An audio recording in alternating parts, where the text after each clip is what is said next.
Untuk pertemuan kali ini kita akan mengerjakan LKPD dan berdiskusi bersama-sama ya, berkelompok, oke?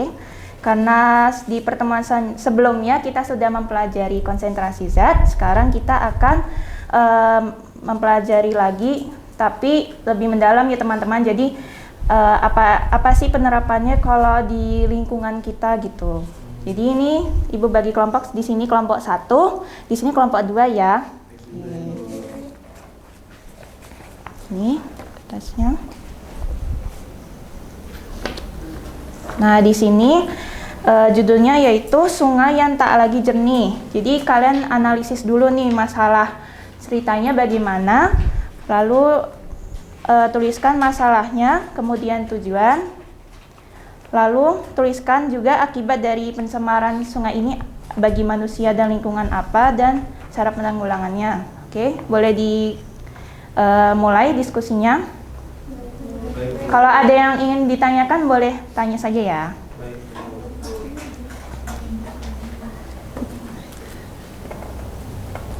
Di kelompok sini jangan lupa ditulis identitasnya ya.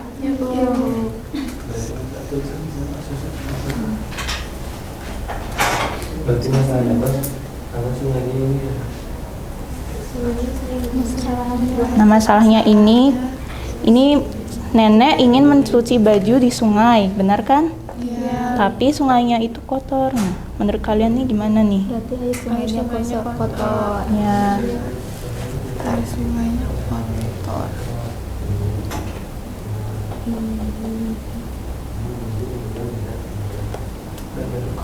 Ibu ke kelompok sana, nggak masalah? Sini ada yang bingung nggak? Aman begitu Aman ya. Karena neneknya mau nyuci ya biasa nyuci di sungai ini, tapi malah Sungai. Sekarang jadi tercemar Iya, karena betul. timah dan merkuri. Betul.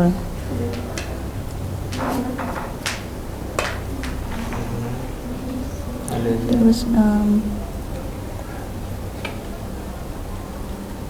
Ini kan Bu. ya, sungainya jadi keruh dan kecoklatan ya. Jangan lupa nulis identitasnya ya sama kelompoknya. Nanti jangan sampai pas maju lupa nih kelompok berapa kalian. Nah.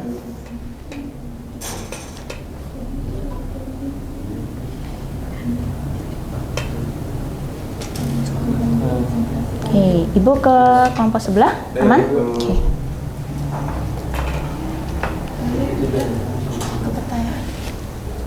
Ini sudah bisa? Aman? Oke, selanjutnya pertanyaan.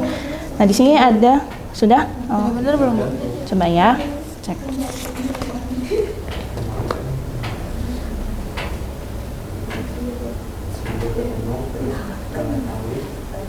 Betul, oke. Boleh lanjut selanjutnya. Nah, di halaman selanjutnya ini ada informasi tambahan untuk nanti membantu kalian untuk mengerjakan pertanyaan selanjutnya ya. Oke. Akibat ada yang manusia sama lingkungan. Akibat dari pencemaran sungai Bagi manusia apa kira-kira jadinya, karena misalnya kita ke sungai itu terus kalau warga di sana itu biasanya untuk mencuci kan atau mandi, tapi karena terkena sungai itu jadi gatal-gatal atau kena jadi sakit karena memakai air sungai itu kan. Tercemar. Menyebabkan penyakit ya Bu kalau buat manusia. Iya, bisa penyakit kronis gitu.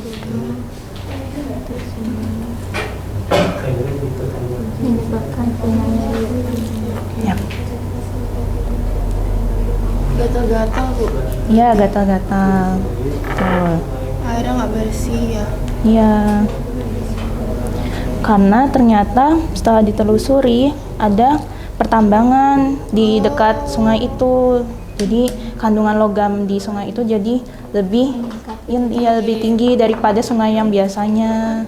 Kalau misalnya lingkungan tercemar berarti ekosistemnya terganggu. Iya, ekosistemnya terganggu, terus biota airnya di situ jadi mati, ikannya jadi sakit gitu.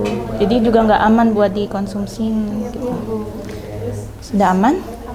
Oke, Ibu ke sebelah ya.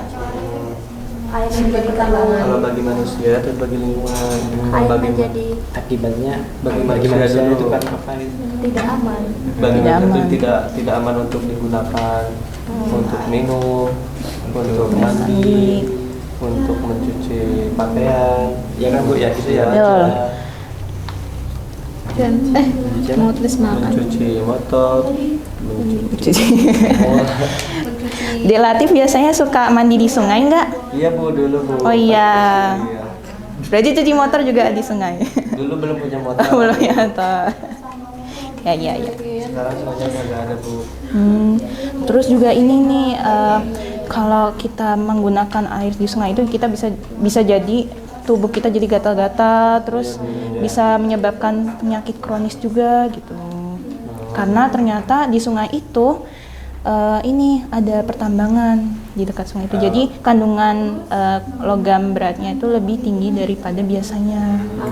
Berarti kandungannya yang di sungai itu ini ya ada timbal terus yang bikin gatal-gatal gitu. Iya.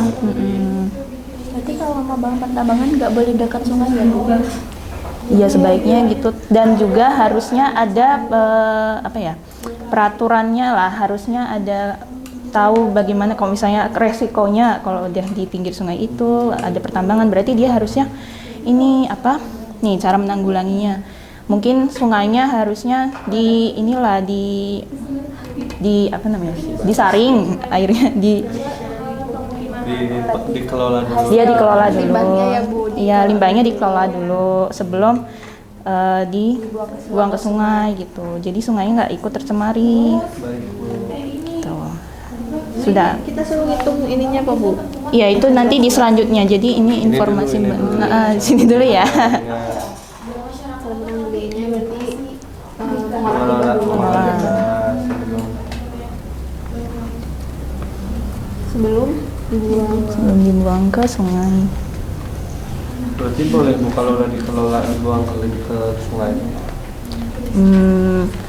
Tapi juga harus ada dari izin pemerintahnya juga. Gitu. Kan nggak boleh nih kalau ada pertambangan ilegal gitu kan. Ini sudah aman? Ada yang mau ditanyakan lagi? Aman Bu. Oke, Ibu ke kelompok sebelah ya. Sini bagaimana? Tinggal yang pertanyaan Bu. Oke.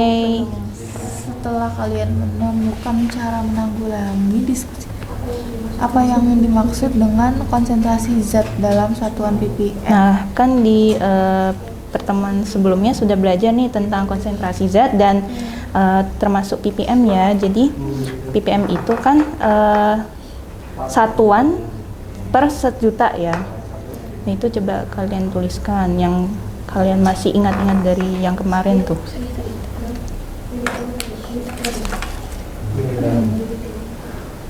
Per milion satuan yang digunakan untuk menyatakan konsentrasi sangat kecil. Untuk menyatakan konsentrasi zat sangat kecil dalam larutan. Dek Rahma ini sudah ikut bantu lah? Iya Bu, ini baru Cari sumbernya ya, oke. Ada konsentrasi zat sangat kecil dalam larutan. Wah, Dek Waki bagus nih, ikut aktif nih. Diteruskan ya. Iya bagus. Terus sangat kecil 1 m setelah nomor 2. Apakah sungai tersebut sudah melebihi ambang batas yang diperbolehkan jika ia hitungan konsentrasi PBB dalam air sungai? Nah, di pertanyaan ini kita lihat dari informasi sebelumnya nih. Di sini disebutkan kalau dalam 1 liter airnya itu ada 2,5 mg logamnya. Logam timbal ya. Nah, di sini sudah ada rumusnya nih, tinggal dimasukkan angka-angkanya gitu ya. Terus kalian bandingkan kalau menurut pemerintah seharusnya yang baik itu maksimumnya nilai timbalnya itu 0,05 ppm. Tapi kalau di sini berapa? Apakah dia sudah lebih? Kalau lebih berarti artinya apa? Kalau kurang artinya apa gitu. Sudah paham? Oke. Ibu lanjut ke kelompok sebelahnya ya. Sini bagaimana, sudah bisa? Sudah Bu, sudah Bu. Bagus. Jadi ini tuh bukan karena ini ya, karena apa sih, timbanya itu melebihi ambang batas, harusnya kan 0,05. Ya. Sedangkan ketika kita hitung 2,5 mg per 1 liter kan, Ya. itu tuh 2,5 ppm. Iya, Jadi betul. 50 kali lipatnya Bu. Oh iya, banyak ya. Banyak. Jadi memang sungainya tadi itu yang buat nenek mencuci itu ternyata udah nggak aman banget, harusnya bagaimana? Nah,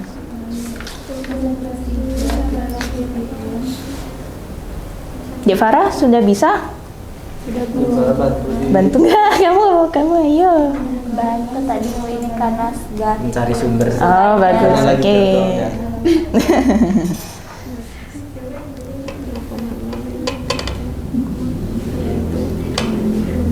50 kali lipat. 2,5 ppm atau 50 Ya tuh, wah banyak ya. Udah Bu, selesai. Wah keren, jangan lupa identitasnya diisi ya.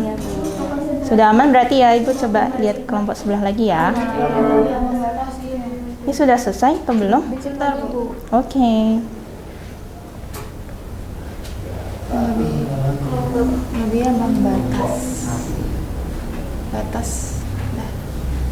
Itu 0,5 ya Pak? 0,05 ppm. Oh iya. Kita malah 2,5. Hasilnya 2,5. Berarti berapa kali lipat itu? Ini berapa? Kan aslinya 0,05 tapi mah dia 2,5. 50 kali lipat ya. Tinggi. Berarti bahaya ya Bu? Bahaya banget ya, tapi ya karena nenek mungkin sudah tua jadi kan dia bingung mau cuci di mana lagi tadi itu ya ceritanya itu. Sudah? Nama kelompok jangan lupa ditulis ya. Udah Bu. Udah Bu. Oke. Ibu ambil dulu ya, cek dulu.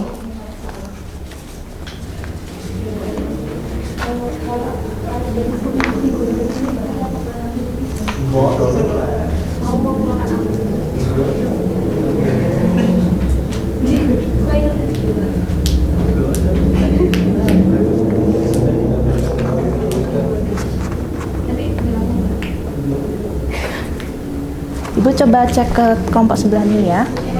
Sini sudah selesai juga? Oke. Boleh dicek dulu? Boleh. Nah, sebentar ya.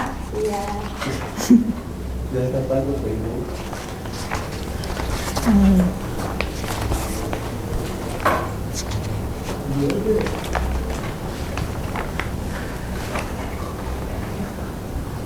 Nah, sudah benar semua nih, tapi karena mungkin ada pendapat yang berbeda dari setiap kelompok, boleh nih Ibu tunjuk, boleh nggak nih kalau salah satu maju buat maju?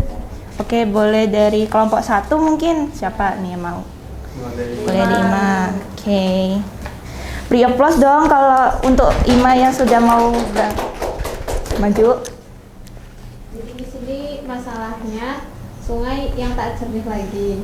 Hmm. Itu masalahnya dirumuskan, sungai yang sering dipakai mencuci nenek ternyata tercemar karena adanya timbal merkuri. Jadi airnya warnanya kecoklatan ya Bu. Iya Bu. Coklat-coklat. Iya benar deh Ima. Terus dirumuskan tujuannya mencari penyebab sungai tercemar. Terus konsentrasi yang aman, konsentrasi Pb yang aman di air itu berapa ya Bu? Iya. Terus ini lagi penyebabnya tuh ada tambang yang mengakibatkan sungai mengandung logam timbal, dan menurut pemerintah ambang batas maksimum timbal adalah 0,05 ppm.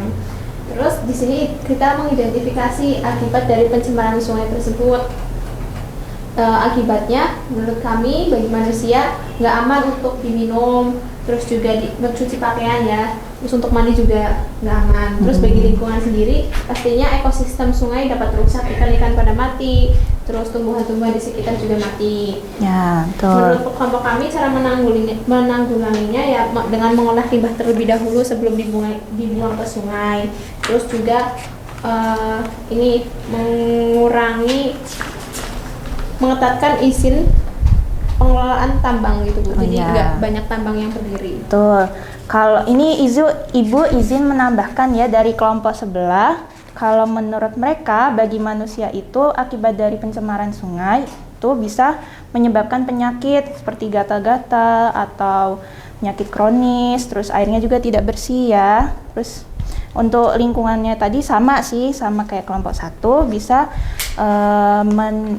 mencemari lingkungan, terus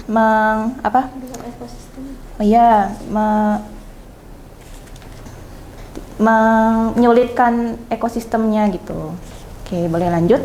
Oke, terus setelah kita tahu cara menanggulanginya, ada beberapa pertanyaan yang kami jawab. Itu apa yang dimaksud dengan konsentrasi zat dalam satuan ppm? Menurut kelompok kami, konsentrasi setiap 1000 mg kandungan dalam 1 liter air atau pelarut.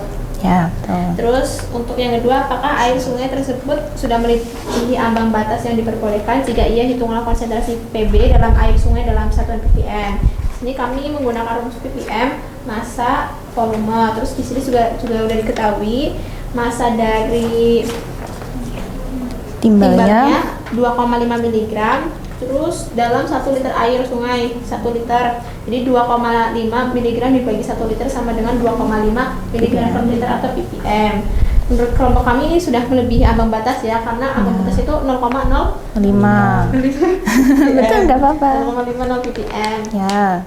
Gitu. Terus jadi kesimpulannya, sungai tercemar karena adanya tambang sehingga terkandung Pb atau timbal melebihi ambang batas 0,05 ppm, yaitu 2,5 ppm atau 50 kali lipatnya. Ya, betul. Boleh beri tepuk tangan untuk Deima. Silahkan. Ini, terima kasih Deima. Nah, betul teman-teman. Jadi dalam diskusi ini kita jadi tahu ya ternyata dalam materi konsentrasi zat itu tidak hanya bisa diterapkan untuk hitungan saja loh. Jadi ternyata di lingkungan kita tuh juga bisa tahu dengan misalnya lingkungannya jadi tercemari, terus kita bisa mengetahui batas aman airnya itu dari satuan dengan misalnya dari satuan ppm tadi gitu.